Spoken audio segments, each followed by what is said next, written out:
صحابی نبی صلی اللہ علیہ وسلم کی خدمت میں آئے، پرا گندا لباس، بال بھی بکھرے ہوئے.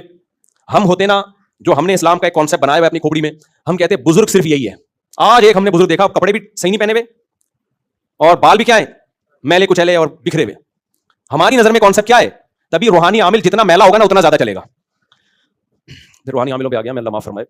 روحانی عامل جتنا گندا، جتنی انگوٹھیاں اس کی ہوں گی نا، بالکل چھچورے نہیں جیسے لیڈیز پنا، اس میں انگوٹھیاں 6 4 انگوٹھیاں یہاں ڈالی ہوئی ہوں گی، منہ میں پان، بڑی بڑی مونچھیں اور میلا بدبو، جتنا اور جتنی الٹی الٹی باتیں کرے گا جو سمجھ میں ہی نہ آئے. ان کے چینل آپ دیکھ لو، ان کے یوٹیوب پہ بیان سنو روحانی عاملوں کے، نہ سر نہ پاؤں، پتہ ہی نہیں چلتا بیان بول کیا رہا ہے. یہ پتہ نہیں مستنڈے بنے ہوئے لوگ بیٹھے ہوئے ہوتے ہیں، علماء مفتیان کرام بیٹھے ہوئے ہوتے ہیں اس کے سامنے، ایسے عاملوں کے سامنے مفتیان کرام بیٹھے ہوئے. میں ان سے پوچھتا ہوں، سمجھ میں آ رہا ہے؟ کہہ رہے ہیں بہت اوپر کی باتیں، بہت اوپر کی بہت.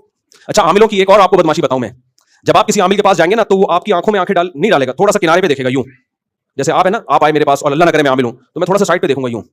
یہ کہ سٹائل ہے ان کا، یہ ایکٹنگ ہے، ایسے کریں گے. یہ پھر یہ شو کرتے ہیں ہم آپ کے ہمزاد سے بات کر رہے تھے. یہ شو کرتے ہیں کہ ہم آپ کے موکل سے یا آپ کے ہمزاد سے بات کر رہے تھے، تو اس سے ہم نے اندازہ لگا لیا آپ پہ کیا ہے. ٹوٹل فراڈ ہے یہ، سمجھ لو ایکٹنگ ہے، کچھ بھی نہیں ہے.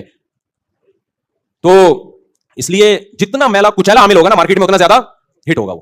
خیر، اور جتنی لمبی لمبی پھینکے گا ہمزاد موکل، کہہ رہے ایک آپ ہو ایک آپ کا ہمزاد ہے. بھائی جب کوئی ایسی بات کرا بولو ٹوٹل میں یہی ہوں جتنا ہوں نا، کوئی ہمزاد میرے ساتھ نہیں ہے، کوئی موکل میرے ساتھ نہیں ہے. میں ٹوٹل جو ہوں پیدا اکیلا ہی ہوا تھا اور ٹوٹل اتنا ہی ہوں میں.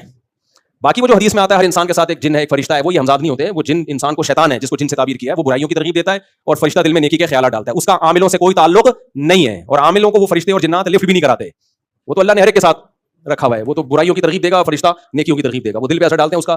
باقی ہم ٹوٹل یہی ہیں، ٹھیک ہے نا، ہمارے ساتھ الگ سے مزید کوئی چیز نہیں ہے. ہاں جب شادی ہوتی ہے تو ایک چیز لگ جاتی ہے آپ کے ساتھ، جس کو بیگم کہا جاتا ہے. وہ پھر پوری زندگی کے لیے آپ کے ساتھ ہمیشہ کے لیے لگ گئی. تبھی میں کہتا ہوں کہ باہر جب جو لوگ جاب کے لیے جاتے ہیں بیگم کو ساتھ لے کے جایا کرو. وجہ اس کی یہ کہ اللہ نے کہا وصاحبتہ وبنیہ، اللہ نے بیوی کو صاحبہ کہا ہے، ساتھ رہنے والی. ماں کو بھی صاحبہ نہیں کہا، باپ کو بھی صاحبہ نہیں کہا، بھائی کو بھی، بہن کو بھی، اولاد کو بھی نہیں. بیوی کو کیا کہا؟ صاحبہ. اس کا مطلب یہ پھلترو کی طرح ہمیشہ کے لیے چپک گئی ہے. خواتین کو غصہ آتا ہے میرے لفظ پہ، لیکن بھائی میں تو تعریف میں کہہ رہا ہوں نا، یہ چپک گئی ہے. پھلترو اس لیے کہتا ہوں کہ جو کپڑوں پہ بعض دفعہ نا ریشمی کپڑوں پہ ایک دھاگا چپک جاتا ہے، دیکھا ہوگا بعض دفعہ بچپن میں ایسا بہت ہوتا تھا. تو ہم کیا کرتے تھے، اس دھاگے کو ہٹایا، ہاتھ سے چپک گیا. اب دوسرے ہاتھ سے پکڑا، اس پہ چپک گیا. وہ کرنٹ ہوتا ہے اس میں.